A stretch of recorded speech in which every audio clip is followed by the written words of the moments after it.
Hello again from a cinema car park. Um, where else would I be? I have just come out of the cinema. I have been to see a new film called Lee. This is a true story and a biopic, and it is the story of wartime photographer Lee Miller.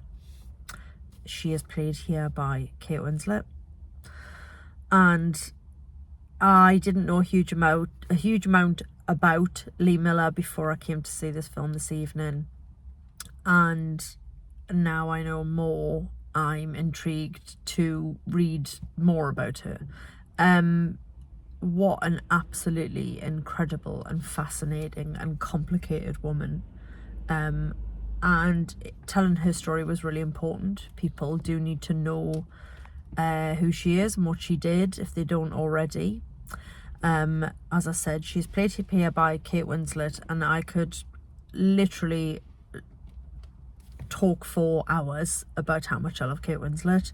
I've been a fan of hers for as long as I can remember, all the way back to Heavenly Creatures, Titanic, oh God, Eternal Sunshine of the Spotless Mind. I just love her, and I always have, and I think she just gets better and better as she gets older.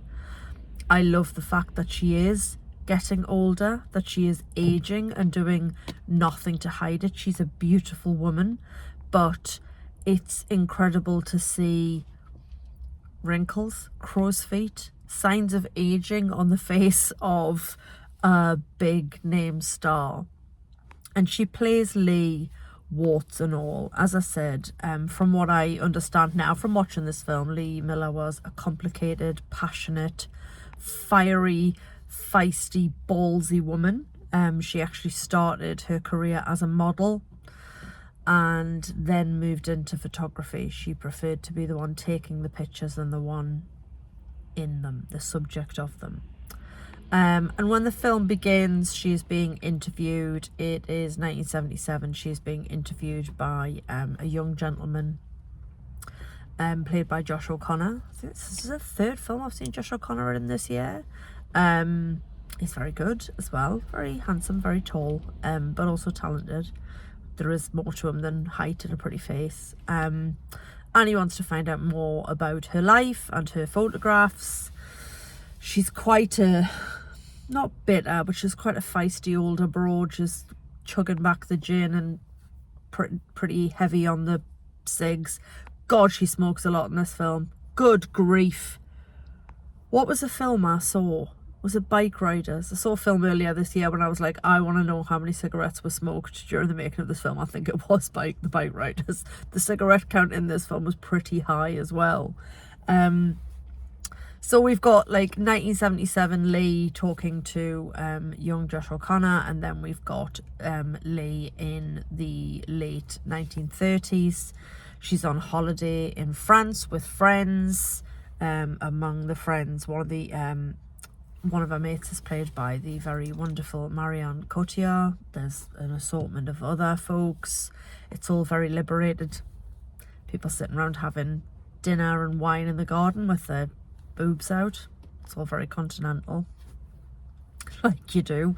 And then she meets a gentleman called Roland Penrose, played by the also handsome and also very tall Alexander Skarsgård, playing a very British chap.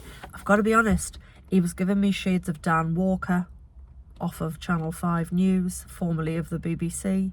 Like, he's very handsome, Alexander Skarsgård, but he also looks a bit like Dan Walker. I'm just putting it out there. They meet, they fall in love, and she ends up moving back to London. He invites her back to London to live with him. She's an American, I didn't say that. She's very free-spirited. She's obviously travelled a lot. First with the modelling, then just because she doesn't like to be in one place for too long. But she goes back to London and settles with Roland, and it's as war is starting to spread across Europe. And it's really interesting because the interviewer, I don't know if we ever get the guy's name actually, like at the start of the film. I don't know if he introduces himself, I can't remember. But he says, how did you not know? There's like talk over dinner about, they're basically talking about Hitler but without naming him, and with hindsight we know that that's who they're talking about, but she sort of says it happened really slowly but also overnight, which I think is really interesting.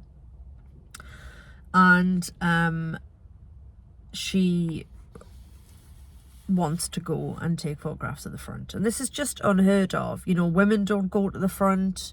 She's putting herself in danger. She's been working for Vogue in London and basically begs and pleads to go out to the front line and take pictures. Her travelling companion, her partner in crime and photography, is a guy called Davy Sherman, played brilliantly here by Andy Samberg. A lot of people will only know Andy Samberg from comedic work, primarily Brooklyn Nine-Nine and Saturday Night Live. It was really good to see him in a dramatic role, and he's brilliant, understated, likeable, just puts in a really solid performance. So yeah, they find themselves in France taking pictures, and we follow her story from there. But she was responsible for some of the most powerful and most famous images of World War II. And without her fearlessness and her refusal to be told what to do, we wouldn't have the images that we do. They are harrowing. You know, she took pictures of inside concentration camps. And it's really interesting. They're talking about people are going missing, thousands of people are going missing. With hindsight, straight away as an audience member, I go, concentration camps. And it's mad, unthinkable to think that they didn't know that, but of course they didn't know that. It's really interesting looking back through the lens of now, thinking, oh well, that's what that is, that's where those people have gone. But the people at the time didn't know, because who would ever have thought that someone would be capable, or people, the Nazis would be capable of atrocities on that scale, of just, I was going to say shipping people off, I don't mean that, they put them on trains, but you get my gist, just taking hundreds of thousands of people and sending them to their deaths. So it is not an easy watch. There are light moments. As I say, she's a very ballsy, very feisty woman. She doesn't really like being told no. So there is, you know, moments of humour from her and the way she is, and she's got this really lovely relationship with Davy. As I say, he's really good. So it's interesting. It's not all doom and gloom, but it is also, you know, it's a film about Second World War. It's a film about the Holocaust. It's a film about the atrocities committed, and the woman who was brave enough to take the pictures to show the world what was going on. As I say, she is utterly superb, and I think I would watch her in anything. I don't really care what it is. I don't think she's capable of a bad performance. She's just wonderful, and superb, and I think she really does justice to the story. Josh O'Connor, although he's not in it, is very good. I don't know how I felt about there's not too many of the interview moments, but it does take you out of the action a couple of times. Like, it takes you out of what's going on, brings you back to, well, let's say the present. It's not the present, it's 1977. So yeah, I was kind of in two minds about whether I like that as a storytelling device, but ultimately I like the way that it worked through the film, and then by the end it justified its existence as a storytelling device, if that makes sense. Good performances all round. It's really well shot. Like I say, it's not lulls, it's not laugh a minute, but it's important and it's powerful, and I'm really glad I got to see it.